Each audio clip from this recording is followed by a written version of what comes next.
सांगोला शहरामध्ये आज लोकशाहीर साहित्यरत्न अण्णाभाऊ साठेंच्या जयंतीच्या निमित्तानं आम्ही तालुक्याच्या वतीनं त्यांना अभिवादन करण्यासाठी या ठिकाणी आज एकत्रित आलो आहोत। सांगोला तालुक्याचा आज अनेक 100 वर्षाचा इतिहास, सामाजिक सलोखा आणि सामाजिक बांधिलकी जपण्याचा या तालुक्यानं आजपर्यंतच्या इतिहासामध्ये केलेला आहे।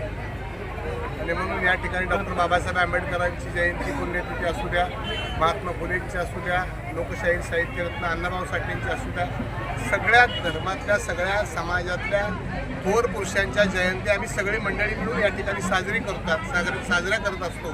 हीच आमच्या सांगोला तालुक्याचं वैशिष्ट्य आहे।